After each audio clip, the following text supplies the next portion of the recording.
So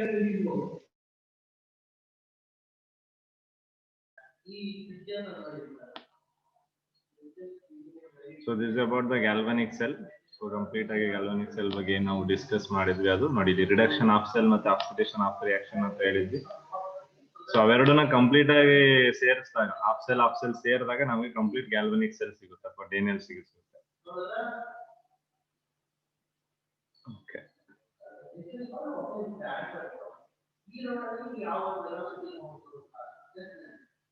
so this is all about okay. So ಇಲ್ಲಿಂದ ನಾವು ಈ ಎಲೆಕ್ಟ್ರೋಡ್ ಪೊಟೆನ್ಷಿಯಲ್ ಅಂತ ನಿಮಗೆ ಏನು ಕಾಣಿಸ್ತಿದೆ. So we'll be discussing about that today. Okay. So before I start off with the electrode potential, first we'll discuss about EMF. White screen ಕಾಣಿಸ್ತಿದೆ ಅಲ್ಲ ಎಲ್ರಿಗೂ? Sir. So EMF ಇದ್ರ ಬಗ್ಗೆ ನಿಮ್ಗೆ ಓದಿದೀರಾ? Yes, sir. ಎಲ್ಲ ಓದಿದೀರಾ? ಫಿಸಿಕ್ಸ್ ಅಲ್ಲ? Sir. ಏನಿದು EMF ಅಂದ್ರೆ?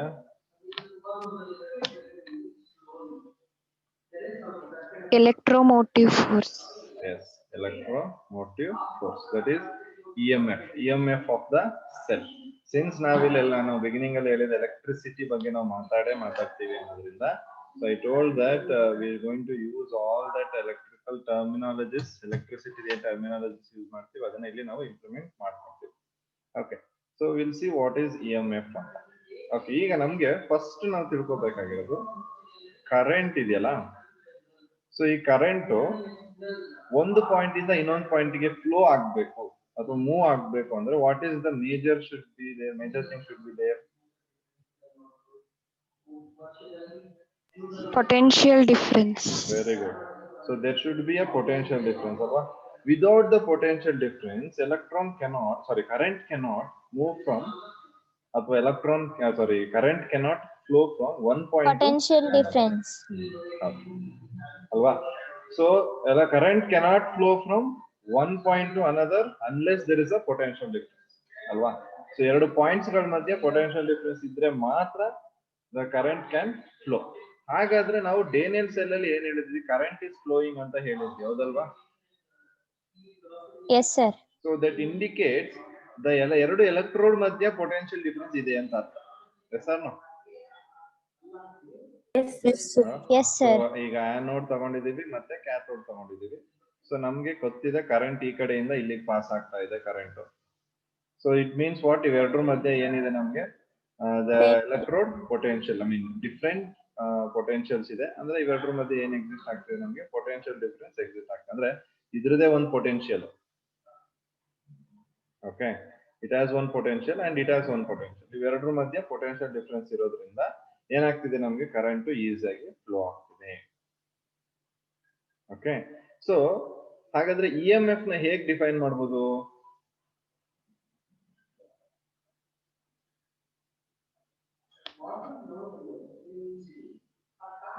So EMF can be defined as potential difference between two electrodes. Potential difference between two electrodes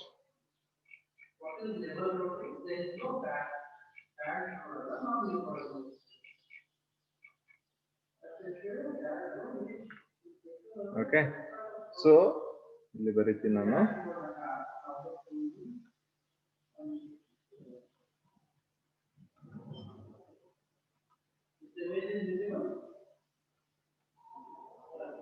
Between two electrodes, potential difference between two electrodes of a galvanic cell. Since I am talking about galvanic cell, of a galvanic cell, the flow of current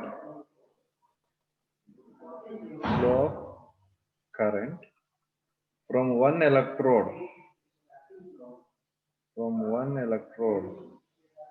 so ಈ electrode potential ಏನಿರಬೇಕು ನಮ್ಗೆ?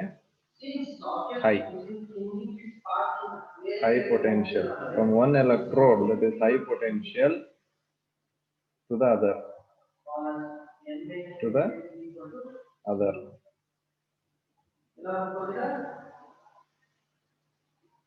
Okay, to the other ಅಂದ್ರೆ ಇನ್ನೊಂದು ಯಾವ್ದು ಇರ್ತದೆ, lower potential ಇರುತ್ತೆ, lower potential. So from higher potential to the lower potential. ಗೊತ್ತಾ ಇದೆಯಾ ಕರೆಂಟ್ ನಮಗೆ ಫ್ಲೋ ಆಗೋದು ಎಲ್ಲಿಂದ, high potential to low potential ತಾನೆ? Yes, sir.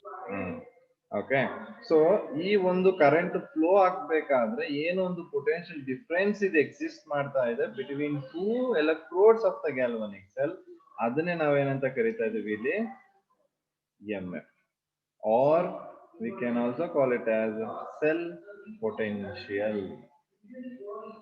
Cell potential complete. ಈಗ ನಾನೀಗ ನಿಮ್ಗೆ what is the EMF of the galvanic cell ಅಂದ್ರೆ ಎಷ್ಟು ಹೇಳ್ಬೇಕು ನೀವು?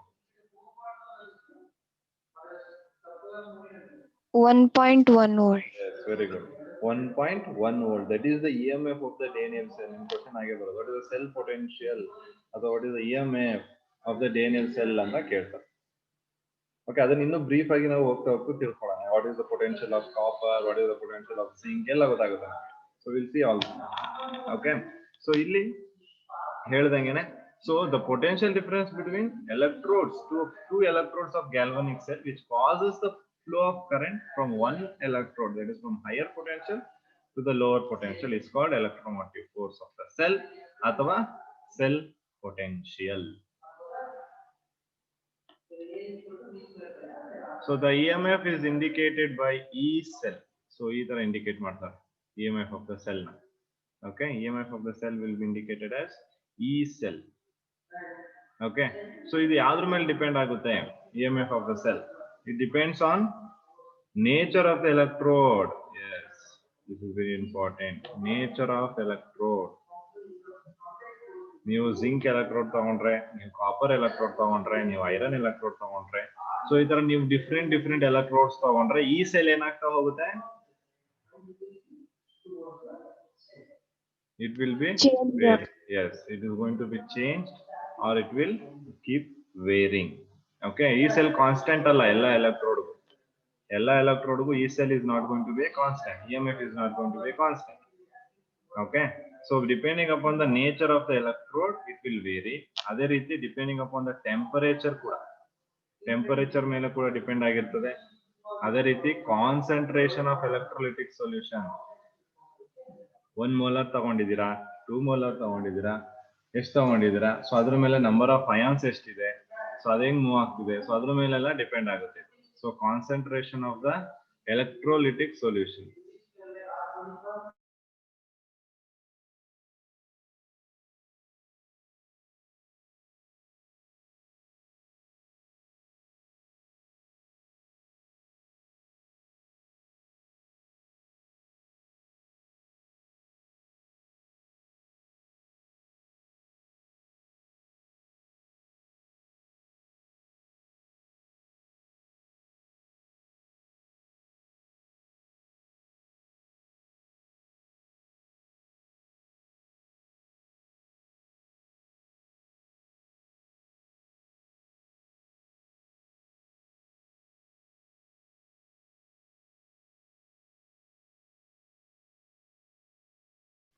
Okay, so concentration of the electrolytic solution. Okay, so idru ಮೂರು ಮೇಲೆ ಡಿಪೆಂಡ್ ಆಗುತ್ತೆ, ನೆನ್ಪಿಟ್ಕೊಳ್ಳಿ.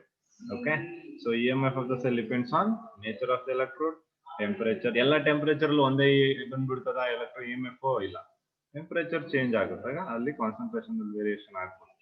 ಯಾಕೆಂದ್ರೆ ಮೊಲಾರಿಟಿ ಹೇಳ್ತಾ ಇದ್ದೀರಾ, ಮೊಲಾರಿಟಿ ಅಂದ್ರೆ ನಿಮ್ಗೆ ಗೊತ್ತೇ ಇದೆ, ಟೆಂಪರೇಚರ್ ಡಿಪೆಂಡ್ ಅಲ್ವಾ? ಸೊ ಅದೇ ರೀತಿ ಕಾನ್ಸಂಟ್ರೇಷನ್ ಆಫ್ ಎಲೆಕ್ಟ್ರೋಲೈಟಿಕ್ ಸೊಲ್ಯೂಷನ್, ಅದೇನು ಹೇಳಿದೆ ನಾನು, ಕಾನ್ಸಂಟ್ರೇಷನ್ ಕೂಡ ಬೇರೆ ಆಗೇ ಆಗುತ್ತೆ. ಸೊ ಹಾಗಾಗಿ ಅದ್ರ ಮೇಲೆ ಡಿಪೆಂಡ್ ಆಗಿ EMF ಕೊಡ್ತಾರೆ. ಓಕೆ, ಸೊ ಈ EMF ನ ಏನ್ ಮಾಡಿದ್ದಾರೆ ನಾವು ಸ್ಟ್ಯಾಂಡರ್ಡ್ ಕಂಡೀಷನ್ಸ್ ಅಲ್ಲಿ ಮೇಂಟೈನ್ ಮಾಡಿದ್ರೆ, standard condition, I will clear this definition. So this definition is available in your NCERT text.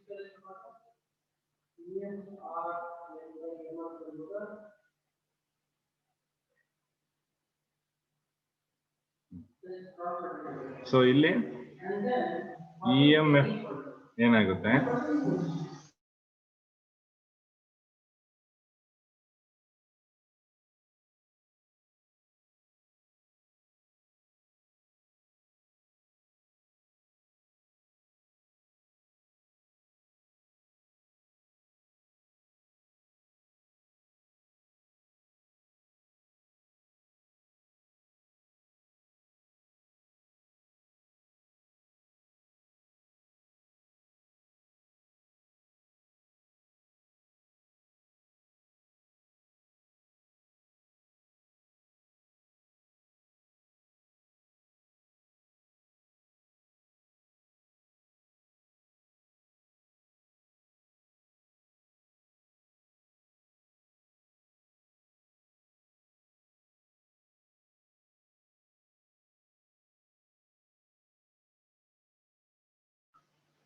Okay so ಇಲ್ಲಿ ಈಗ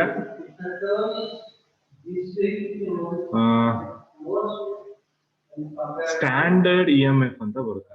ಸ್ಟ್ಯಾಂಡರ್ಡ್ ಇಎಂಎಫ್ ನ ನಾವು ಇ ನಾಟ್ ಆಫ್ ಸೆಲ್ ಅಂತ ಇಂಡಿಕೇಟ್ ಮಾಡ್ತೀವಿ. ಇದನ್ನ ಯಾವಾಗ ನಾವು ಡಿರೈವ್ ಮಾಡ್ತೀವಿ ಅಂದ್ರೆ at standard condition. Standard conditions ಏನು? Temperature should be 298 kelvin standard condition. Pressure ಎಷ್ಟಿರ್ಬೇಕು? Pressure should be 1 atm. Concentration that should be 1 molar. So these are the 1 molar, capital M. Okay, so these are going to be the standard values. Okay, idu standard conditions. Okay, ee standard condition alli let's say zinc tagondidini ankoli. So zinc du EMF of the cell at this standard condition S2. Okay, so avaga I will say it is going to be 0.76 volt minus 0.76 volt. ನಾನು ಹೇಳ್ತೀನಿ ಅವೆಲ್ಲ derive ಮಾಡಿ ತೋರಿಸ್ತೀನಿ. Okay, so minus 0.76 volt ಅಂತ ಬರುತ್ತೆ. Okay, so ಇದು standard EMF value of zinc E naught cell. ಈ cell ಅಲ್ಲ, ಇದು E naught cell. So E naught cell ಅಂತ ಬಂದ ತಕ್ಷಣ ನಿಮ್ಗೆ ಗೊತ್ತಾಗ್ಬಿಡ್ಬೇಕು ಟೆಂಪರೇಚರ್ ಇಷ್ಟೇ ಇರುತ್ತೆ, ಪ್ರೆಷರ್ ಇಷ್ಟೇ ಇರುತ್ತೆ, ಕಾನ್ಸಂಟ್ರೇಷನ್ ಇಷ್ಟೇ ಇರುತ್ತೆ. That is fix, that will not change. Okay, so that is what standard EMF ಅಂದಾಗ.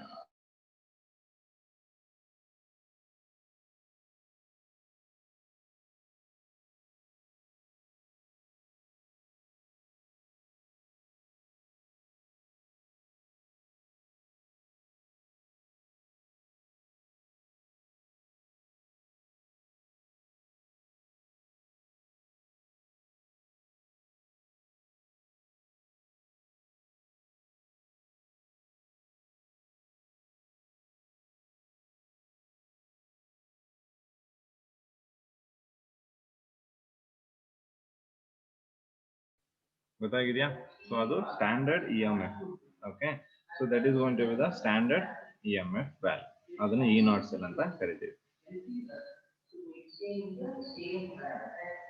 ಸೊ ಇದರಲ್ಲಿ ನಮಗೆ from the thermodynamics, so thermodynamics ಇಂದ the EMF of the cell we are going to represent that as delta Rg is equal to minus NFE. ಈ E ಏನಿದೆ, this is EMF with capital E. Okay, ಅದನ್ನ ಈ cell ಅಂತಾನು ಬರ್ಕೋಬಹುದು, no problem. Okay, minus NFE ಇದು from the thermodynamic relationship. ಇದೆಲ್ಲ ಏನಕ್ಕೆ formulas ಬೇಕು ನಮ್ಗೆ. ಓಕೆ, ಸೊ ಅದಕ್ಕೆ ಬರೆಸ್ತಾ ಇದ್ದೀನಿ ಫ್ರಮ್ ದ ಥರ್ಮೋಡೈನಾಮಿಕ್ ರಿಲೇಶನ್ಶಿಪ್ ಇಂದ. ಸೊ ಅದಕ್ಕೆ ಇದೆಲ್ಲ ಬೇಕು, ಸೊ ಅದಕ್ಕೆ ಬರೆಸ್ತಾ ಇದ್ದೀನಿ. ಸೊ ಅದಕ್ಕೆ ಈ ಫಾರ್ಮುಲಾಗಳೆಲ್ಲ ನೋಟ್ ಮಾಡ್ಕೊಳ್ಳಿ, ಇದು ವೆರಿ ಇಂಪಾರ್ಟೆಂಟ್. ಸೊ ಹಿಯರ್ ನಮ್ಗೆ ಗೊತ್ತೇ ಇದೆ, always for any reaction to be spontaneous ಇದು ನೆಗೆಟಿವ್ ಇರಲೇಬೇಕು. ಯಾವುದು? Delta G. So delta G negative. So equation ಎಲ್ಲ ಮೈನಸ್ NFE ನಾಟ್ ಅಂತ ಕೊಟ್ಬಿಟ್ಟಿದ್ದಾರೆ, ಈ ಸೆಲ್ ಅಂತ ಕೊಟ್ಟಿದ್ದಾರೆ. ಓಕೆ, ಸೊ ನಮ್ಗೆ ಗೊತ್ತು delta G is nothing but is energy, free energy accompanied by a cell reaction. ಈ ಸೆಲ್ ಒಂದು ರಿಯಾಕ್ಷನ್, ಅದಕ್ಕೆ ಆರ್ ಅಂತ ಹಾಕಿದ್ದಾರೆ, ಸೆಲ್ ರಿಯಾಕ್ಷನ್ ರಿಲೇಟೆಡ್ ಆಗಿ ಗಿವ್ಸ್ ಫ್ರೀ ಎನರ್ಜಿ. ಅಥವಾ ಡೆಲ್ಟಾ RG ನ ನಾವು gives free energy of the reaction ಅಂತ ಕರಿಬಹುದು. What is N? N is the number of electrons. So ಎಷ್ಟು ಎಲೆಕ್ಟ್ರಾನ್ ಟ್ರಾನ್ಸ್ಫರ್ ಆಗ್ತಾ ಇದೆ, ಅದು N. F ನಿಮ್ಗೆ ಗೊತ್ತಿದೆ. What is F? Caps F, Faraday. Okay, Faraday, you know it. So that is the capital F. So here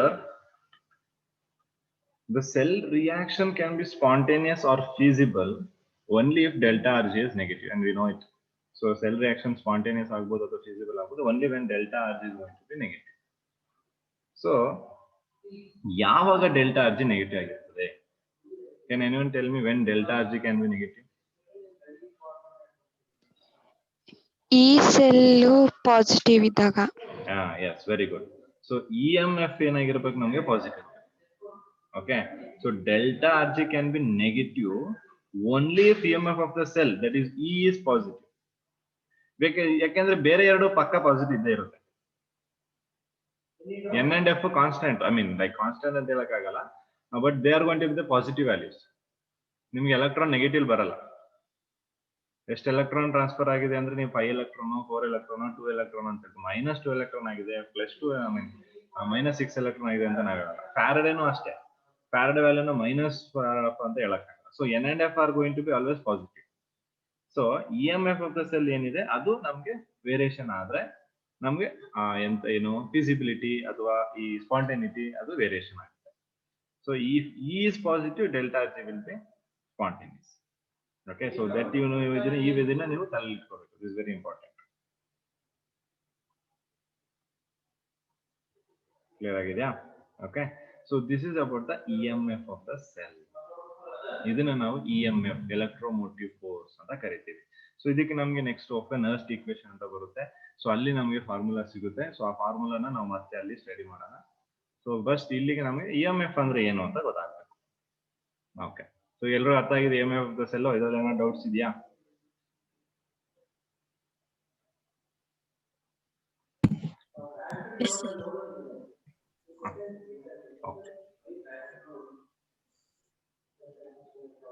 okay, so ಇಲ್ಲಿ ನಾವು we have to remember one more thing.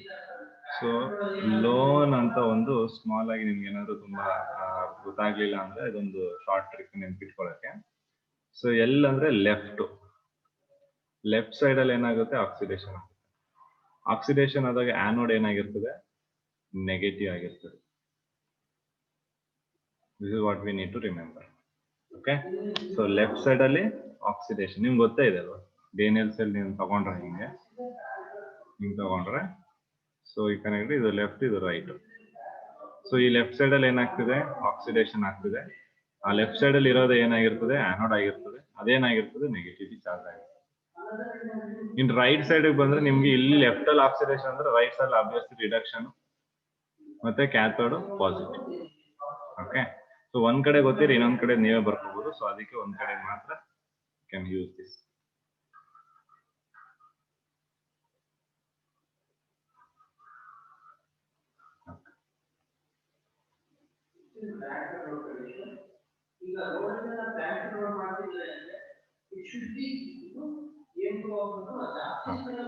So ಇಷ್ಟು clear ಆಗಿದೆ ಅಲ್ವಾ?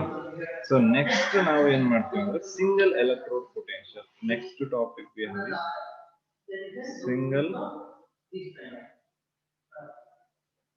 Electrode potential. Single electrode potential.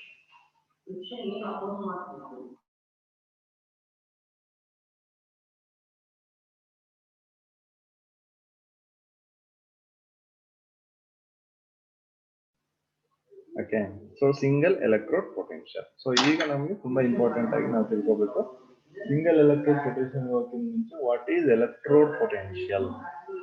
Electrode potential ಅಂದ್ರೆ ಎಲ್ಲೇ ಹೆಸರಲ್ಲೇ ಇದೆ electrode potential ಅಂದ್ರೆ ಯಾವ್ದ್ರಿಂದ ಪೊಟೆನ್ಷಿಯಲ್ ಬರ್ಬೇಕು? ಎಲೆಕ್ಟ್ರೋಡ್ ಇಂದ ಪೊಟೆನ್ಷಿಯಲ್ ಬರಬೇಕು ಅನ್ನೋದು already there in that. Okay, so ಇದನ್ನ ಒಂದು ಸ್ಮಾಲ್ ಒಂದು ಎಕ್ಸ್ಪೆರಿಮೆಂಟ್ ಮುಖಾಂತರ ಅರ್ಥ ಮಾಡ್ಕೊಳ್ಳೋಣ. So before that I'll just tell you what is electrode potential. So ನಾವು ಗ್ಯಾಲ್ವಾನಿಕ್ ಸೆಲ್ ಅಲ್ಲಿ ಅಬ್ಸರ್ವ್ ಮಾಡಿದೀವಿ, ಎರಡು ಹಾಫ್ ಸೆಲ್ ಇರುತ್ತೆ ನಮಗೆ. ಒಂದು ಆಕ್ಸಿಡೇಷನ್ ಪೊಟೆನ್ಷಿಯಲ್, ಇನ್ನೊಂದು ರಿಡಕ್ಷನ್ ಪೊಟೆನ್ಷಿಯಲ್. ಅಥವಾ ಒಂದು ಕಡೆ ಆಕ್ಸಿಡೇಷನ್ ಆಗ್ತಿರುತ್ತೆ, ಇನ್ನೊಂದು ಕಡೆ ರಿಡಕ್ಷನ್ ಆಗ್ತಾ ಇರುತ್ತೆ. ಸೊ ಈ ಕಡೆ ಆಕ್ಸಿಡೇಷನ್ ಆದ್ರೆ ಈ ಕಡೆ ರಿಡಕ್ಷನ್ ಆಗ್ತಾ ಇರುತ್ತೆ. ಇದು ನಮಗೆ ಒಂದು ಟಿಪಿಕಲ್ ಜಸ್ಟ್ ಒಂದು ಎಕ್ಸಾಂಪಲ್. ಸೊ ಈ ಗ್ಯಾಲ್ವಾನಿಕ್ ಸೆಲ್ ನಲ್ಲಿ ನಮ್ಗೆ ಗೊತ್ತಿರೋಂಗೆ 2 ಎಲೆಕ್ಟ್ರೋಡ್ಸ್ ಇರುತ್ತೆ. ಒಂದು ಜಿಂಕ್ ಎಲೆಕ್ಟ್ರೋಡ್, ಇನ್ನೊಂದು ಕಾಪರ್ ಎಲೆಕ್ಟ್ರೋಡ್ ಇದೆ. ಅದೇ ರೀತಿ ಒಂದರಲ್ಲಿ ನಮ್ಗೆ ಗೊತ್ತಿರೋ ಆಕ್ಸಿಡೇಷನ್ ಆಗುತ್ತೆ, ಇನ್ನೊಂದರಲ್ಲಿ ರಿಡಕ್ಷನ್ ಆಗುತ್ತೆ. ಆಕ್ಸಿಡೇಷನ್ ಎಲ್ಲಾಗುತ್ತೆ ಅಲ್ಲಿ ಎಲೆಕ್ಟ್ರಾನ್ಸ್ ಲಿಬರೇಟ್ ಆಗುತ್ತೆ ಅಲ್ವಾ? ಲಾಸ್ ಆಫ್ ಎಲೆಕ್ಟ್ರಾನ್ ಆಗುತ್ತೆ, ಎಲೆಕ್ಟ್ರಾನ್ಸ್ ಲಿಬರೇಟ್ ಆಗುತ್ತೆ. ಇಲ್ಲಿ ಎಲೆಕ್ಟ್ರಾನ್ಸ್ ಡೆಪಾಸಿಟ್ ಆಗುತ್ತೆ at the reduction ಅಲ್ಲಿ. So electrons are going to be deposited. Okay,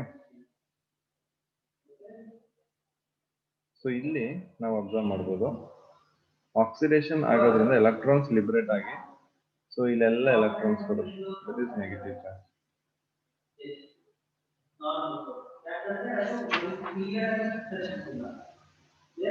okay, ಸರಿ, ಹೊರಗಡೆ ಬರಲ್ಲ, ಅದು ಒಳಗಡೆ ಎಲೆಕ್ಟ್ರೋಡ್ ಒಳಗಡೆ. ಅಂದ್ರೆ ಏನಾಗುತ್ತೆ ಇಲ್ಲಿ ಈಗ ಜಿಂಕ್ ಇದೆ, Z ಏನಾಗುತ್ತೆ Zn2+ ಆಗಿ 2 ಎಲೆಕ್ಟ್ರಾನ್. ಸೊ ಇಲ್ಲಿ ಎಲೆಕ್ಟ್ರಾನ್ಸ್ ಅಂದ್ರೆ negative charge, all negative charge inside this electrode. ಅದ್ರ ಸುತ್ತ ಏನಿದೆ ನಮ್ಗೆ? Positive charge.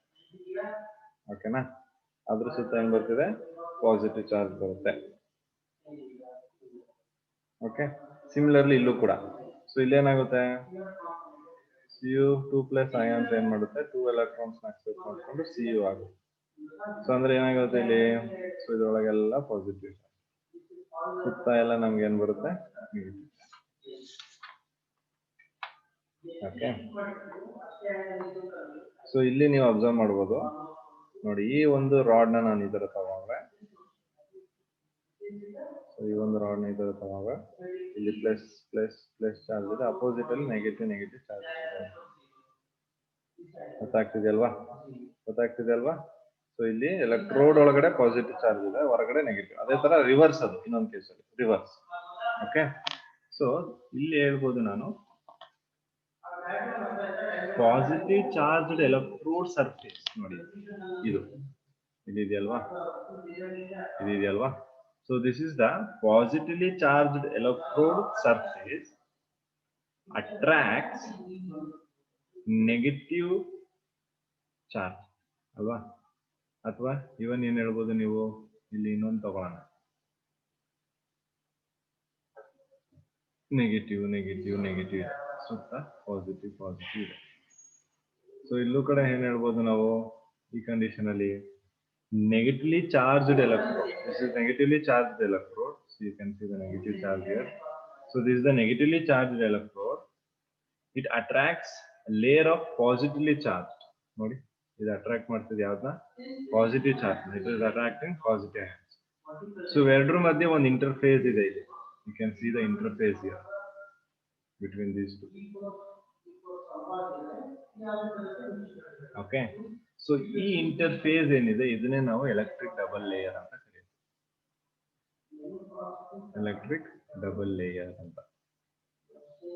ಇವೆರಡನ್ನ ನೀವು ಕನೆಕ್ಟ್ ಮಾಡಿಲ್ಲ ಥ್ರೂ ಸಾಲ್ಟ್ ಬ್ರಿಡ್ಜ್ ಅಂದ್ರೆ ಈ ಎಲೆಕ್ಟ್ರಿಕ್ ಡಬಲ್ ಲೇಯರ್ ಆಗುತ್ತೆ. ಈ ಎಲೆಕ್ಟ್ರಿಕ್ ಡಬಲ್ ಲೇಯರ್ ಫಾರ್ಮೇಶನ್ ಆದ್ರೆ ಯಾವಾಗ, when you are not using salt bridge. ನೆನ್ಪಿಟ್ಕೊಳ್ಳಿ, ಸ್ವಲ್ಪ ಸಾಲ್ಟ್ ಬ್ರಿಡ್ಜ್ ಇದನ್ನು ಇಲ್ಲಿ ಯೂಸ್ ಮಾಡ್ಕೊಂತ ಇದ್ದೀವಿ. ಓಕೆ, ಇದನ್ನೇ ನಾವು ಈ ಎಲೆಕ್ಟ್ರಿಕ್ ಡಬಲ್ ಲೇಯರ್ ಏನಾಗ್ತಿದೆ ಅಲ್ವಾ, ಈ ಡಬಲ್ ಲೇಯರ್ ಹತ್ರ ಪೊಟೆನ್ಶಿಯಲ್ ಡಿಫರೆನ್ಸ್ ಬರುತ್ತೆ. ಓಕೆ, ಈ ಪೊಟೆನ್ಶಿಯಲ್ ಡಿಫರೆನ್ಸ್ ನಾನು ಹೇಳಿದ್ದು ಲಿಕ್ವಿಡ್ ಜಂಕ್ಷನ್ ಪೊಟೆನ್ಶಿಯಲ್ ಅಂತ. ಓಕೆ, ಇದನ್ನೇ ನಾವು ಲಿಕ್ವಿಡ್ ಜಂಕ್ಷನ್ ಪೊಟೆನ್ಶಿಯಲ್ ಅಂತ ಹೇಳಿದ್ದೀನಿ. Okay, so because of the difference in the migration velocity of ions of charges across the junction, so ಈ ಜಂಕ್ಷನ್ ಅಕ್ರಾಸ್ ಅಲ್ಲಿ, that is going to give a rise for the electrical double layer which develops a potential which is known as liquid junction potential. ನೀವು ನೋಡಬಹುದು ಆ ಒಂದು interface ಹತ್ರ ಒಂದು potential difference develop ಆಗುತ್ತೆ. ಆ ಪೊಟೆನ್ಶಿಯಲ್ ಡಿಫರೆನ್ಸ್ ನಾವೇಂತ ಕರಿತೀವಿ, ಲಿಕ್ವಿಡ್ ಜಂಕ್ಷನ್ ಪೊಟೆನ್ಶಿಯಲ್. ಸೊ ಈ ಲಿಕ್ವಿಡ್ ಜಂಕ್ಷನ್ ಪೊಟೆನ್ಶಿಯಲ್ ಇಟ್ಕೊಂಡು ನೀವು EMF ಕ್ಯಾಲ್ಕುಲೇಟ್ ಮಾಡಕ್ ಹೋದ್ರೆ, ನೀವು ಕಂಡುಹಿಡಿದಿರುವ EMF ಅಲ್ಲಿ ಈ ಪೊಟೆನ್ಶಿಯಲ್ ಇರುತ್ತೆ, ಯಾವುದು ಲಿಕ್ವಿಡ್ ಜಂಕ್ಷನ್ ಪೊಟೆನ್ಶಿಯಲ್ ಇರುತ್ತೆ. ಸೊ ನಿಮ್ಗೆ ಎಕ್ಸಾಕ್ಟ್ EMF ಏನಿತ್ತು ಅದು ಬರೋದಿಲ್ಲ. Are you getting what I am saying? Yes sir. So electric double layer formation ಆಯ್ತು ಅಂದ್ರೆ ಅಲ್ಲಿ ಪೊಟೆನ್ಶಿಯಲ್ ಡಿಫರೆನ್ಸ್ ಎಕ್ಸಿಸ್ಟ್ ಆಗುತ್ತೆ, ಅಥವಾ ಒಂದು ಪೊಟೆನ್ಶಿಯಲ್ ಡೆವಲಪ್ ಆಗುತ್ತೆ. ಆ ಪೊಟೆನ್ಶಿಯಲ್ ನ ನಾವು ಲಿಕ್ವಿಡ್ ಜಂಕ್ಷನ್ ಪೊಟೆನ್ಶಿಯಲ್ ಅಂತ ಕರಿತೀವಿ. Because of this liquid junction potential ನೀವು EMF ನ ಫೈಂಡ್ ಔಟ್ ಮಾಡಿದ್ರೆ ಅಲ್ಲಿ EMF will be because of junction potential. Junction potential ಇಂದ ನಿಮ್ EMF ಈ ವ್ಯಾಲ್ಯೂ ಅಲ್ಲಿ ತೋರಿಸ್ತಾ ಇರುತ್ತೆ, ಜಾಸ್ತಿ ತೋರಿಸ್ತಾ ಇರುತ್ತೆ. ನಿಮ್ಗೀಗ ಫಾರ್ ಎಕ್ಸಾಂಪಲ್ ನಿಮ್ಗೆ 1 ಬರ್ಬೇಕು ಅನ್ಕೊಳ್ಳಿ, EMF ಯಾವ್ದು ಜಿಂಕ್ ತಗೊಳ್ಳೋಣ, EMF 1 ಬರ್ಬೇಕು. ನೀವೇನ್ ಮಾಡಿದ್ರ, ಸಾಲ್ಟ್ ಬ್ರಿಡ್ಜ್ ಕನೆಕ್ಟ್ ಮಾಡಿದ್ರ, ಸೊ ಹಂಗೆ ಮಾಡ್ಬಿಟ್ಟಿದ್ದೀರಾ. Electric double layer formation potential junction potential ಆಗ್ಬಿಟ್ಟಿದೆ. ನಿಮ್ಗೆ 1.5, 1.2, 1.3 ಈ ತರ ತೋರಿಸ್ತಾ ಇದೆ. ಸೊ ಅಲ್ಲಿ ಈ 0.2, 0.3 ಏನ್ ಬರ್ತಿದೆ, that is because of the junction potential. ಅಲ್ಲಿ ಆ ಜಂಕ್ಷನ್ ಪೊಟೆನ್ಶಿಯಲ್ ನೀವು ಅದನ್ನ ರಿಮೂವ್ ಮಾಡಬೇಕು ಅಂದ್ರೆ ನೀವ್ ಏನ್ ಮಾಡ್ಬೇಕು, ಸಾಲ್ಟ್ ಬ್ರಿಡ್ಜ್ ನ ಯೂಸ್ ಮಾಡ್ಬೇಕು. ಸೊ ಅವಾಗ ಏನ್ ಮಾಡುತ್ತೆ, ಸಾಲ್ಟ್ ಬ್ರಿಡ್ಜ್ ಈ ಒಂದು ಲಿಕ್ವಿಡ್ ಜಂಕ್ಷನ್ ಪೊಟೆನ್ಶಿಯಲ್ ಆಗೋದನ್ನ ಅವಾಯ್ಡ್ ಮಾಡುತ್ತೆ. ಹೆಂಗ್ ಅವಾಯ್ಡ್ ಮಾಡುತ್ತೆ, ಈ ಪಾಸಿಟಿವ್ ಚಾರ್ಜ್ ನೆಗೆಟಿವ್ ಬೇಕು, Cl- ನ ಕಳಿಸುತ್ತೆ. ಸೊ ಇದ್ರದ್ದು ಅಟ್ರಾಕ್ಷನ್ ಇದ್ರ ಜೊತೆ ಆಗೋದನ್ನ ಇದು ರೆಡ್ಯೂಸ್ ಮಾಡುತ್ತೆ, Cl-. ಓಕೆ, ಆ ತರ ಇದೇನಾಗುತ್ತೆ, ಈ ಎಲೆಕ್ಟ್ರಾನ್ ಡಬಲ್ ಲೇಯರ್ ನ ಡಿಕ್ರೀಸ್ ಮಾಡುತ್ತೆ. ಸೊ ಇದು one of the application of ಯಾವುದು, ಸಾಲ್ಟ್ ಬ್ರಿಡ್ಜ್. ಗೊತ್ತಾಗಿದ್ಯಾ? Yes sir. ಸೊ ಇದ್ರಲ್ಲಿ ಏನಾದ್ರು ಡೌಟ್ಸ್ ಇದ್ರೆ ಕೇಳ್ಕೊಳ್ಳಿ. Okay, So now we will come back to our electrode potential. So ಹಾಗಾದ್ರೆ ಇಲ್ಲಿ ನಾನು ಹೇಳಿದ ನಿಮಗೆ ಗೊತ್ತಾಗಿದ್ರೆ ಎಲೆಕ್ಟ್ರೋಡ್ ಪೊಟೆನ್ಷಿಯಲ್ ನ ಏನ್ ಡಿಫೈನ್ ಮಾಡ್ತೀವಿ ನಾವು. Electrode potential is nothing but it is the potential difference, PD ಅಂತ ಬರೀತೀನಿ. It is the potential difference that is develops between electrode and electrolyte. So potential difference that develops between electrode and electrolyte. So ಇದನ್ನೇನಂತ ಕರಿತಾ ಇದೀವಿ ನಾವು? Electrode potential. ಅರ್ಥ ಆಗ್ತಿದ್ಯಾ? ಗೊತ್ತಾಯ್ತಾ? ಅಂದ್ರೆ ಏನ್ ಅರ್ಥ ನೋಡಿ, ಇಲ್ಲಿ ನೀವು ತಗೊಂಡಿದ್ದೀರಾ ಅಂದ್ರೆ ಇದ್ರಲ್ಲಿ ಒಂದು ಮೆಟಲ್ ಏನ್ ಸೊಲ್ಯೂಷನ್ ಇದೆ? ಮೆಟಲ್ ಅಯಾನ್ ಸೊಲ್ಯೂಷನ್ ಅಂದ್ರೆ ಎಲೆಕ್ಟ್ರೋಲೈಟಿಕ್ ಸೊಲ್ಯೂಷನ್ ಅಲ್ವಾ ಇದು? ಈ ಎಲೆಕ್ಟ್ರೋಲೈಟಿಕ್ ಸೊಲ್ಯೂಷನ್ ಇದೆ. ಇದ್ರಲ್ಲಿ ಏನ ಡಿಪ್ ಮಾಡಿದೀನಿ? ಎಲೆಕ್ಟ್ರೋಡ್ ನ ಡಿಪ್ ಮಾಡಿದೀನಿ. ಇದ್ರಲ್ಲೂ ಅಯಾನ್ಸ್ ಇದಾವೆ. ಯಾವ್ದ್ರಲ್ಲಿ? ಎಲೆಕ್ಟ್ರೋಲೈಟಿಕ್ ಸೊಲ್ಯೂಷನ್ ಅಲ್ಲೂ. ಇದು ಆಕ್ಸಿಡೇಷನ್ ಅಥವಾ ರಿಡಕ್ಷನ್ ಆದಾಗ ಇದರಿಂದನೂ ಅಯಾನ್ಸ್ ಬರುತ್ತೆ ಅಲ್ವಾ? ಇದ್ರದ್ದು ಒಂದು ಪೊಟೆನ್ಷಿಯಲ್ ಇರುತ್ತೆ, ಇದ್ರದ್ದೇ ಒಂದು ಪೊಟೆನ್ಷಿಯಲ್ ಇರುತ್ತೆ. So that is the potential difference. The potential difference that develops between this electrode and this electrolytic solution, that is said to be electrode potential. ಅರ್ಥ ಆಯ್ತಾ ಇಲ್ವಾ? Yes, sir. Okay. So ಅದನ್ನ ನಾವು electrode potential ಅಂತ ಕರಿತೀವಿ. So it is the potential developed at the interface of, ನೀವು ಹಿಂಗೂ define ಮಾಡಬಹುದು, metal and the metal ion solution ಅಥವಾ metal and the solution when it is in contact with the solution. ಯಾವ contact ಅಲ್ಲಿ ಇರಬೇಕು? electrode should be in the contact. ಗೊತ್ತಾಗಿದ್ಯಾ? Yes, sir. So ಇಲ್ಲಿ ನಾವು take one example here.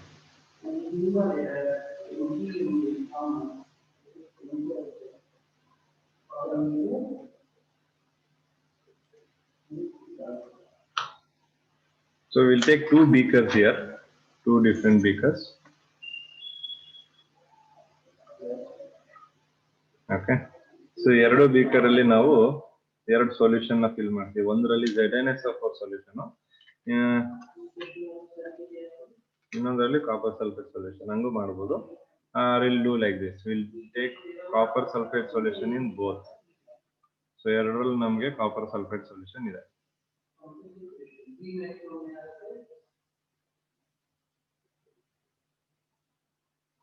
So in both we have copper sulfate solution.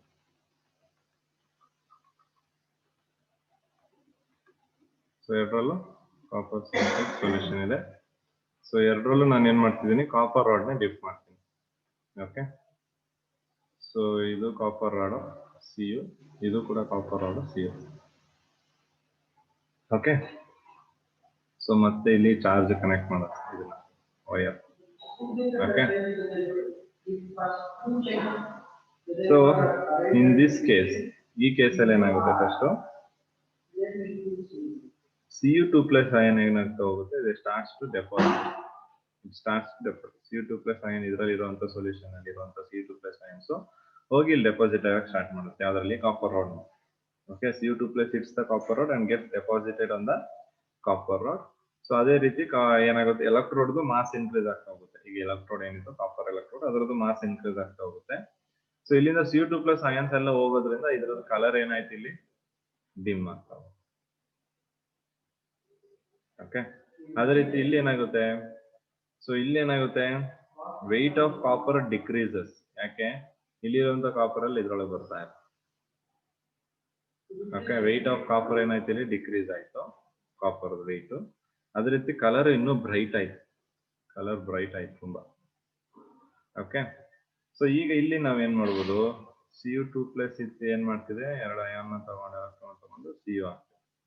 But ಇಲ್ಲೇನಾಗ್ತಿದೆ? Cu ಇದ್ದಿದ್ದು it is becoming Cu2 plus 2 electrons ಅಲ್ವಾ? So ಇದೇನಾಯ್ತು ಹಾಗಾದ್ರೆ? Oxidation, ಸಾರಿ reduction. ಈ ಕಡೆದು reduction ಅಲ್ವಾ? So ಈ ಕಡೆದು ಆಕ್ಸಿಡೇಷನ್. ಇದು ಕೂಡ ಪಾಸಿಬಲ್. ಕಾಪರ್ ಆಕ್ಸಿಡೇಷನ್ ಮಾಡ್ಬೇಕು, ಕಾಪರ್ ರಿಡಕ್ಷನ್ ಮಾಡ್ಬೇಕು ಅಂತ ಏನಿಲ್ಲ, ಪಾಸಿಬಿಲಿಟೀಸ್ ಇದೆ. ರಿಡಕ್ಷನ್ ಆಕ್ಸಿಡೇಷನ್ ಮಾಡೋದು ನಿಮ್ ಕೆಲಸ, spontaneity again. Okay, so in these two cases there is a difference in charges. ನಾವು ಅಬ್ಸರ್ವ್ ಮಾಡಬಹುದು, ಎರಡು ಕೇಸಲ್ಲಿ ಚಾರ್ಜಸ್ ಏನಿದೆ ಡಿಫರೆನ್ಸ್ ಇದಾವೆ ಅಲ್ವಾ. ಕಾಪರ್ ಸಲ್ಫೇಟ್ ಅದು ಏನು ಆಕ್ಸಿಡೇಷನ್ ಆಗ್ತಿರುವಂತದ್ದಾಗ್ಬೋದು, ಕಾಪರ್ ಸಲ್ಫೇಟ್ ಅದು ರಿಡಕ್ಷನ್ ಆಗ್ತಿರುವಂತದ್ದು. ಸೊ ಎರಡು ಕೇಸಲ್ಲಿ there is a difference. It means ಸೊಲ್ಯೂಷನ್ಗೂ ಮತ್ತೆ ಎಲೆಕ್ಟ್ರೋಡ್ ಇವೆರಡರ ಮಧ್ಯೆ ಚಾರ್ಜಸ್ ಡಿಫರೆಂಟ್.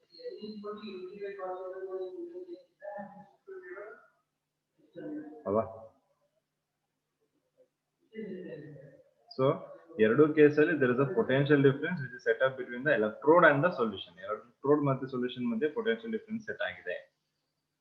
ಸೊ ಅದನ್ನ ನಾವು ಏನಂತ ಕರಿತಿದೀವಿ ಇಲ್ಲಿ, ಎಲೆಕ್ಟ್ರೋಡ್ ಪೊಟೆನ್ಶಿಯಲ್ ಅಂತ ಕರಿತೀವಿ. ಸೊ ಎಲೆಕ್ಟ್ರೋಡ್ ಪೊಟೆನ್ಶಿಯಲ್ ಮತ್ತೆ ಯಾವ್ದಕ್ಕೆ ರಿಲೇಟೆಡ್ ಮಾಡಿದೀವಿ ಅಂದ್ರೆ, electrode potential is directly proportional to reduction tendency. ನೆನ್ಪಿಟ್ಕೋಬೇಕು, ಎಲೆಕ್ಟ್ರೋಡ್ ಪೊಟೆನ್ಶಿಯಲ್ ಇ ಅದನ್ನ ಇ ಅಂತ ಇಂಡಿಕೇಟ್ ಮಾಡುತ್ತೆ. ಈ ಸೆಲ್ ಅಂದ್ರೆ EMF, ಬರೀ ಇ ಅಂತ ಇಂಡಿಕೇಟ್ ಮಾಡಿದ್ರೆ ಎಲೆಕ್ಟ್ರೋಡ್ ಪೊಟೆನ್ಶಿಯಲ್. ಇಲ್ಲೂ ಕೂಡ ಸ್ಟ್ಯಾಂಡರ್ಡ್ ಇ ಬರುತ್ತೆ, ಇ ನಾಟ್ ಸ್ಟ್ಯಾಂಡರ್ಡ್ ರೆಪ್ರೆಸೆಂಟೇಷನ್ ಮಾಡಬಹುದು. ಇದು ಸ್ಟ್ಯಾಂಡರ್ಡ್ ಕಂಡೀಷನ್ ಅಲ್ಲಿ ಎಲೆಕ್ಟ್ರೋಡ್. ಓಕೆ, ಸೊ ಇಲ್ಲಿ ಏನಾಗುತ್ತೆ, it is directly proportional to reduction tendency. Reduction tendency ಅಂದ್ರೆ ನಿಮ್ಗೆ ಗೊತ್ತಾಗ್ಬೇಕು ಈಗ, which has a tendency to reduce. Okay, so ಇಲ್ಲಿ ನೋಡಬಹುದು ರಿಡಕ್ಷನ್ ಆಗ್ತಾ ಇದೆ, ಸೊ ಅಲ್ಲಿ ರಿಡಕ್ಷನ್ ಪೊಟೆನ್ಶಿಯಲ್ ಈ ಕೇಸಲ್ಲಿ. In this case will have reduction potential, and in this case you have oxidation potential. Oxidation potential ಮತ್ತೆ reduction potential. Okay, so higher the electrode potential ಅಂದ್ರೆ ಇದ್ರದ್ದು electrode potential ಜಾಸ್ತಿ ಇದ್ರೆ reduction tendency ಜಾಸ್ತಿ ಅಷ್ಟೇ. ಅರ್ಥ ಆಗ್ತಿದ್ಯಾ?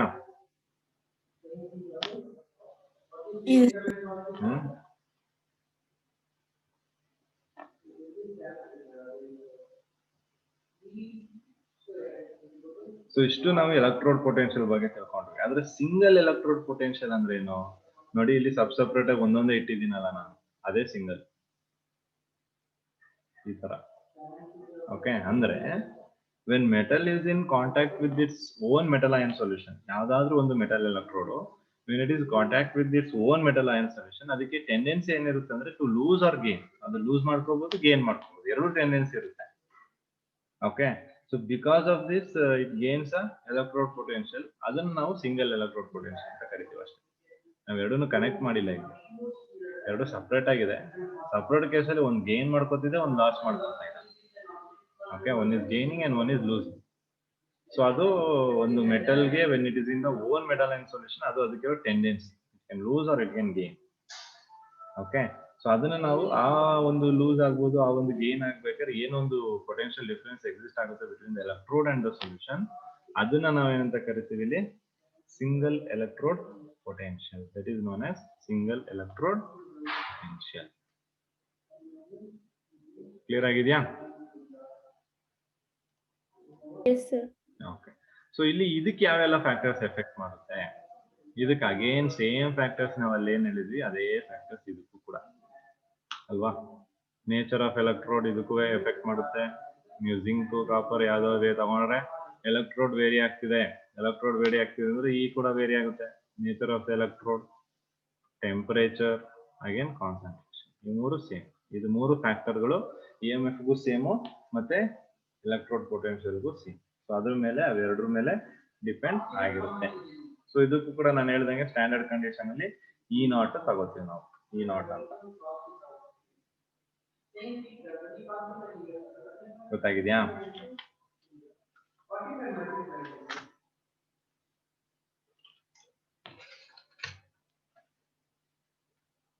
ಇಷ್ಟು ಕ್ಲಿಯರ್ ಆಯ್ತಾ ಎಲ್ರಿಗೂ? ಸೊ ಇಲ್ಲಿ ನಮಗೆ ಮೇಜರ್ ಆಗಿ ಗೊತ್ತಾಗಿದೆ ಅಂದ್ರೆ EMF ಅಂದ್ರೆ ಏನು, ಸಿಂಗಲ್ ಎಲೆಕ್ಟ್ರೋಡ್ ಪೊಟೆನ್ಶಿಯಲ್ ಅಂದ್ರೆ ಏನು. ಸೊ ಇವೆರಡು ನಮಗೆ ಮೇಜರ್ ಆಗಿ ಗೊತ್ತಾಗಬೇಕಾಗಿದ್ದು. ಸೊ ಅವೆರಡು ನಮ್ಗೆ ಗೊತ್ತಾಗಿದೆ. ಸೊ ಅದು ಬೇಸಿಕ್ಸ್. ಸೊ ಅದನ್ನ ಯೂಸ್ ಮಾಡ್ಕೊಂಡು next will see. So next ನಮಗೆ hydrogen scale of the electrode potential.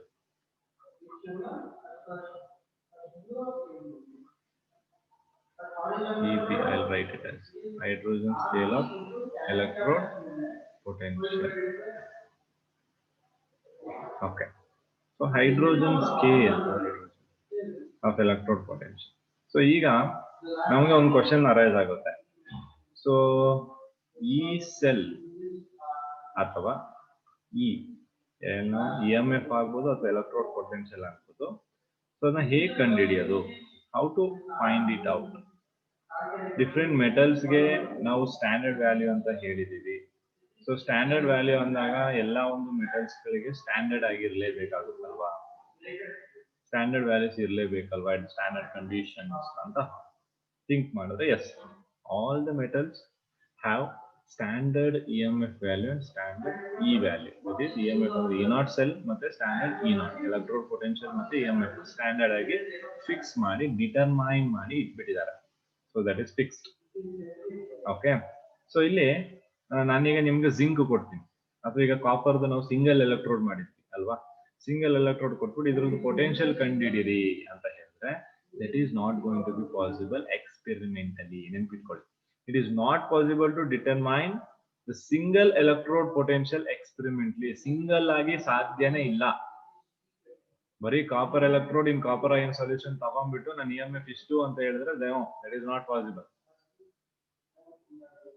Okay, so always it should be connected with something else. Potential difference ಬೇಕು ಹೇಳ್ತಾ ಇದ್ದೀನಿ, ಹೌದಾ ಇಲ್ವಾ? Yes, sir. ಒಂದೇ ತಗೊಂಡು EMF ಇಷ್ಟು, ಒಂದೇ ತಗೊಂಡು E0 ಇಷ್ಟು ಅಂದ್ರೆ no, that is not going to be possible. ಅದು ಎಕ್ಸ್ಪೆರಿಮೆಂಟಲಿ ಆಗಲ್ಲ. Okay, only the differences in the electrode potential between any two electron can be measured. ನೆನ್ಪಿಟ್ಕೊಳ್ಳಿ, only differences in electrode potential between any two electrodes can be measured for EMF ಆಗ್ಬೋದು ಅಥವಾ electrode potential. So idege andre by combination of two different electrodes, by the combination of two different electrodes. So ಈಗ ನನಗೆ zinc ದು ಗೊತ್ತಿಲ್ಲ ಅನ್ಕೊಳ್ಳಿ, copper ದು ನಂಗೆ ಗೊತ್ತಿಲ್ಲ. ಜಿಂಕ್ ದು ಗೊತ್ತಿಲ್ಲ, ಕಾಪರ್ ಗೊತ್ತಿಲ್ಲ, ಅವೆರಡನ್ನ ಕನೆಕ್ಟ್ ಮಾಡ್ಬಿಟ್ಟು ಹೆಂಗ್ ಕಂಡುಹಿಡಿಯೋದು? ಆಗೋದಿಲ್ಲ ಅಲ್ವಾ? Is it possible? ನಿಮ್ಗೆ ಯಾವ್ದಾದ್ರು ಒಂದದ್ರ ಗೊತ್ತಿದ್ರೆ ಇನ್ನೊಂದ್ರದ್ದು ಕಂಡುಹಿಡ್ಬಿಡ್ಬೋದು, ಹೌದಾ? ಸೊ ನಿಮ್ಗೆ ಎರಡರದ್ದು ಗೊತ್ತಿಲ್ಲ, ಎಲೆಕ್ಟ್ರೋಡ್ ಪೊಟೆನ್ಷಿಯಲ್ ಅಂದ್ರೆ ಕಂಡುಹಿಡಿಯಕ್ಕಾಗಲ್ಲ. ಅದಕ್ಕೆ ನಾವೇನ್ ಮಾಡ್ತೀವಿ, ಹೈಡ್ರೋಜನ್ ನ will take it as a standard. Okay, ಇಲ್ಲಿ ಹೈಡ್ರೋಜನ್ ಏನಿದೆ ಅದನ್ನ ನಾವು ಸ್ಟ್ಯಾಂಡರ್ಡ್ ಆಗಿ ತಗೋತೀವಿ. ಓಕೆ, ಆ ಒಂದು ಹೈಡ್ರೋಜನ್ ದಿಂದ ಸೊ ಎಲ್ಲಾ ಒಂದು ಡಿಫ್ರೆಂಟ್ ಎಲೆಕ್ಟ್ರೋಡ್ಸ್ ಗಳಿಗೆ ನಾವೇನ್ ಮಾಡ್ತೀವಿ, you are going to give a fixed value. So ಇಲ್ಲಿ what is electrode potential of hydrogen ಅಂದ್ರೆ that is going to be always equal to 0. Electrode potential ಯಾವ್ದ್ರದ್ದು? ಹೈಡ್ರೋಜನ್. ಸೊ ಹೈಡ್ರೋಜನ್ ಏನಾಗಿರುತ್ತೆ, arbitrarily fixed at 0. So 0 so 0 ಇತ್ತು ಅಂದ್ರೆ ಇಲ್ಲಿ ಈಗ ನಿಮ್ಗೆ ಈಗ ಇದ್ರದ್ದು ಲೆಟ್ಸೆ ಇದ್ರದ್ದು ವ್ಯಾಲ್ಯೂ 0, ಇದ್ರದ್ದು ನಿಮ್ಗೆ ಗೊತ್ತಿಲ್ಲ x ಅಂತ. ಸೊ ಇಲ್ಲಿ ಒಂದು ವೋಲ್ಟೇಜ್ ಬರುತ್ತೆ ನಿಮ್ಗೆ ಸಮಥಿಂಗ್. ಸೊ ಈ ವೋಲ್ಟೇಜ್ ಎಷ್ಟು 1.1 ವೋಲ್ಟ್ ಬಂತು ಅನ್ಕೊಳ್ಳಿ. ಓಕೆ, ಇದ್ರದ್ದು ಒಂದು 0.34 ಇತ್ತು ಅನ್ಕೊಳ್ಳಿ. ಸೊ ನೀವೇನ್ ಮಾಡ್ತೀರಾ, x is equal to 1.1 minus 0.34 ಮಾಡ್ತೀರಾ. ಸೊ ನಿಮ್ಗೆ x ವ್ಯಾಲ್ಯೂ ಬಂದ್ಬಿಡುತ್ತೆ. ಓಕೆ, ಇದಕ್ಕೂ ಫಾರ್ಮುಲಾ ಹೇಳ್ತೀನಿ. ಓಕೆ, ಸೊ ಆ ತರ ಏನ್ ಮಾಡ್ತೀವಿ, ನಾವು ಇದನ್ನ ಕಂಡುಹಿಡ್ಕೊಳ್ತೀವಿ. ಸೊ ಹೈಡ್ರೋಜನ್ ಎಲೆಕ್ಟ್ರೋಡ್ ನ ಬೇರೆ ಯಾವುದೇ ಒಂದು ಮೆಟಲ್ ಎಲೆಕ್ಟ್ರೋಡ್ ಜೊತೆ ಕಂಬೈನ್ ಮಾಡ್ಬಿಟ್ಟು ಅಲ್ಲಿ ಪೊಟೆನ್ಷಿಯಲ್ ಡಿಫರೆನ್ಸ್ ಚೆಕ್ ಮಾಡಿ we are going to give the electrode potential EMF of the cell. EMF ಸೆಲ್ಗೆ ಆಮೇಲೆ ಅದು ಬೇರೆ ಒಂದು ಫಾರ್ಮುಲಾ ಯೂಸ್ ಮಾಡ್ಕೊತಾರೆ, ಬಟ್ ಫಸ್ಟ್ ಎಲೆಕ್ಟ್ರೋಡ್ ಪೊಟೆನ್ಷಿಯಲ್ ನ ಫಿಕ್ಸ್ ಮಾಡ್ಕೊತಾರೆ. ಓಕೆ, ಸೊ ಅದೇ ರೀತಿ when two electrodes are combine to form a cell, ಇದರ ಹೈಡ್ರೋಜನ್ ಮತ್ತೆ ಇದ್ರದ್ದೊಂದು ಫಾರ್ಮ್ ಮಾಡ್ಕೊಂಡಾಗ ಎಲ್ಲಾ ಟೈಮಲ್ಲೂ ನಮಗೆ ಹೈಡ್ರೋಜನ್ದೇ ಲೋ ಪೊಟೆನ್ಷಿಯಲ್ ಇರಲ್ಲ, ಹೈಡ್ರೋಜನ್ ಗಿಂತನೂ ಲೋ ಪೊಟೆನ್ಷಿಯಲ್ ಇರುವಂತದ್ದು ಇರುತ್ತೆ. Okay, when electrodes are combine to form a cell, the one with lower electrode potential ಗೊತ್ತಾಗ್ತಿದ್ಯಾ? EP ಏನಿರ್ತದೆ, ಲೋವರ್. ಸೊ ಎಲೆಕ್ಟ್ರೋಡ್ ಪೊಟೆನ್ಷಿಯಲ್ ಯಾವ್ದು ಕಮ್ಮಿ ಇರುತ್ತೆ, so that is going to act as what, anode. Okay, ಅರ್ಥ ಆಗ್ತಿದ್ಯಾ? ಇವಾಗ ಹಿಂಗ್ ಹಾಕಿದೀನಿ ನಾನು, ಇಲ್ಲೊಂದು ಎಕ್ಸ್ ಇಲ್ಲೊಂದು ಎಕ್ಸ್, ಇವೆರಡರದ್ದು ಅಲ್ಲಿ ಇದ್ರದ್ದು ಮಾತ್ರ ಗೊತ್ತು. ಈಗ ಇದ್ರದ್ದು ಕಮ್ಮಿ ಇದೆಯಾ ಜಾಸ್ತಿ ಇದೆಯಾ ನೋಡ್ಕೋಬೇಕು. ಸೊ ಇದ್ರದ್ದು ಕಮ್ಮಿ ಬಂತು EP, ಇಲ್ಲಿ ಎಕ್ಸ್ ವ್ಯಾಲ್ಯೂ ಕಮ್ಮಿ ಬಂತು ಯಾವ್ದಕ್ಕಿಂತ ಇದಕ್ಕಿಂತ. ಓಕೆ, ಝೀರೋಗಿಂತ ಅಂದ್ರೆ ನೆಗೆಟಿವ್ ಬರಬೇಕು. ಸೊ ಇದಕ್ಕಿಂತ ಕಮ್ಮಿ ಬಂತು ಅಂದ್ರೆ ಅದು ಆನೋಡ್ ಆಗುತ್ತೆ. ಇದಕ್ಕಿಂತ ಜಾಸ್ತಿ ಬಂತು ಅಂದ್ರೆ ಅದೇನಾಗುತ್ತೆ cathode. ಹೈಯರ್ ಎಲೆಕ್ಟ್ರೋಡ್ ಪೊಟೆನ್ಷಿಯಲ್ ಇದ್ರೆ that is going to be cathode. So this is again you need to remember, this is very important. Okay, the one with higher electrode potential have a higher tendency to undergo reduction. ನಾನು ಹೇಳಿದೆ higher electrode ಈಗ ಈ ತಾನೇ ಯೋಜಿಸಿದ V is directly proportional to R ಅಂತ ಅಲ್ವಾ. electrode potential of the electrode directly proportional to reduction tendency. Lower electrode potential, lower the reduction tendency. Higher electrode potential, higher the reduction tendency. Okay, from this ನಾವೀಗ zinc ಅಲ್ಲೇ ನೋಡ್ಬೋದು. ಈಗ zinc ನೋಡಿದ್ವಿ ಅಲ್ವಾ, ಹೌದಾ? So zinc ಏನ್ ಮಾಡಿದ್ವಿ, zinc potential ಏನಂತ ಹೇಳಿದ್ವಿ, ಕಮ್ಮಿ ಅಂತ. ಯಾಕೆ? ಕರೆಂಟ್ ಎಲ್ಲಿಂದ ಫ್ಲೋ ಆಗ್ತಿತ್ತು, ಕಾಪರ್ ಇಂದ ಆಗ್ತಿತ್ತಲ್ವಾ. So higher potential to lower potential ಆಗ್ತಾ ಇತ್ತು. ಸೊ ಅದಕ್ಕೆ zinc lower potential zinc. So lower potential ಅಂದ್ರೆ ಏನಾಗ್ಬೇಕಿದು, ಆನೋಡ್ ಆಗ್ಬೇಕಲ್ವಾ. Yes, sir. Copper higher, so copper ಏನಾಗುತ್ತೆ, ಕ್ಯಾಥೋಡ್. ಸೊ ಅದೇ ನಾವು ಅರೇಂಜ್ಮೆಂಟ್ ಮಾಡಿರೋದು. ಓಕೆ, ಕ್ಲಿಯರ್ ಆಗಿದೆಯಾ? ಸೊ ನಮಗೆ ಸ್ಟ್ಯಾಂಡರ್ಡ್ ಜಿಂಕ್ ಪೊಟೆನ್ಶಿಯಲ್ ಗೊತ್ತು, ದಟ್ ಇಸ್ -0.76 ವೋಲ್ಟ್. ಅದೇ ರೀತಿ ಕಾಪರ್ದು ಸ್ಟ್ಯಾಂಡರ್ಡ್ ಗೊತ್ತು, ಎಷ್ಟು? 0.34 ವೋಲ್ಟ್. ಓಕೆ, ಇದು ಸ್ಟ್ಯಾಂಡರ್ಡ್ ಹೆಂಗ್ ಸಿಗ್ತೀವಿ, ಎರಡು ಸ್ಟ್ಯಾಂಡರ್ಡ್ ವ್ಯಾಲ್ಯೂಸ್ ಇದೇ ತರ ಈ ಪ್ರೊಸೆಸ್ ಮಾಡಿ. ಗೊತ್ತಾಗಿದ್ಯಾ? ಅರ್ಥ ಆಯ್ತಾ? Yes, sir. ಇವಾಗ ಇವೆರಡು ಏನ್ ಹೇಳಿ, 0.76 ಮತ್ತೆ plus 0.34. Standard electron potential. Yes, very good. Standard electrode potential of zinc and copper. ಇದು EMF ಅಲ್ಲ. EMF ಆಫ್ ದ ಸೆಲ್ ಹೆಂಗ್ ಕಂಡು ಹಿಡಿತೀವಿ ನೋಡಿ, ಈಗ ಫಾರ್ಮುಲಾ ನಮ್ಗೆ ಇಲ್ಲಿ ವೆರಿ ಇಂಪಾರ್ಟೆಂಟ್. ಇದೊಂದು ಫಾರ್ಮುಲಾ ಹೇಳ್ತೀನಿ. EMF of the cell is equal to E cathode minus E anode. Cathode ಯಾವುದು? 0.34 ಅಲ್ವಾ, ಮೈನಸ್ ಆನೋಡ್ ಇಸ್ -0.76. ಎಷ್ಟು ಬರುತ್ತೆ? 1.1. ಇದು ಎಕ್ಸ್ಪೆರಿಮೆಂಟಲಿ ನಮ್ಗೆ ಎಷ್ಟು ಬಂದಿತ್ತು? 1.1. ಥಿಯರಿಟಿಕಲ್ ಸಿಕ್ತಾ ಅಷ್ಟೇ. Yes, sir. ಓಕೆ, ಸೊ ಇದು ನಿಮ್ಗೆ ಹೆಂಗ್ ಬಂತು ಅಂದ್ರೆ ಸರ್, ಇದು ಎಕ್ಸ್ಪೆರಿಮೆಂಟ್ಲಿ ಬಂತು. This is not by calculation. Zinc ಮತ್ತೆ copper electrode potential is not by calculation, by experiment. Experiment ಹೇಳಿದೆ ನಾನು ಹೇಗ್ ಮಾಡ್ತೀವಿ. ಇಲ್ಲಿ ಒಂದು ಹೈಡ್ರೋಜನ್ ಎಲೆಕ್ಟ್ರೋಡ್ ನ ತಗೊಂಡು ಅದ್ರದ್ದು ಪೊಟೆನ್ಶಿಯಲ್ 0 ಅಂತ ಗೊತ್ತು. ಸೊ ಅಲ್ಲಿಂದ ಬರುವಂತ ಪೊಟೆನ್ಶಿಯಲ್ ಬರುತ್ತೆ. ಈಗ ನಾವು ಇಲ್ಲಿ ಜಿಂಕ್ ತಗೊಂಡಿದ್ರೆ ಇಲ್ಲಿ ಹೈಡ್ರೋಜನ್ ಇರೋದು, ಇಲ್ಲಿ ನನಗೆ ವೋಲ್ಟೇಜ್ -0.76 ಬರುತ್ತೆ. ಗೊತ್ತಾಗ್ತಿದ್ಯಾ? ಕಾಪರ್ ತಗೊಂಡಿದ್ರೆ ಇಲ್ಲಿ ವೋಲ್ಟೇಜ್ ನಮಗೆ +0.34 ಬರುತ್ತೆ. ಸೊ ಇದು ತೋರಿಸ್ಬಿಡುತ್ತೆ. ಅರ್ಥ ಆಯ್ತಾ ಇಲ್ವಾ? Yes, sir. ಅರ್ಥ ಆಯ್ತಾ? So by this way we are going to determine the electrode, standard electrode potential all the metals. ಅದನ್ನ ನೆಕ್ಸ್ಟ್ ನಿಮ್ಗೆ ಇದೆ ಒಂದು ಟೇಬಲ್ ಅಲ್ಲಿ ಕೊಟ್ಟಿದ್ದಾರೆ, electrode potential of different metals. Okay, so ಅದರಿಂದ ನಿಮ್ಗೆ ಗೊತ್ತಾಗುತ್ತೆ. ಅದ್ರಲ್ಲಿ ಕೆಲವೊಂದು ಮೆಟಲ್ಸ್ ಎಲೆಕ್ಟ್ರೋಡ್ ಪೊಟೆನ್ಶಿಯಲ್ ನೀವು ತಿಳ್ಕೊಬೇಕು. ಯಾಕಂದ್ರೆ ಎಕ್ಸಾಮ್ಸ್ ಅಲ್ಲಿ ಸಾಲ್ವ್ ಮಾಡಕ್ಕೆ they will not give sometimes electrode potential, zinc copper ಈ ತರ. So that you have to remember.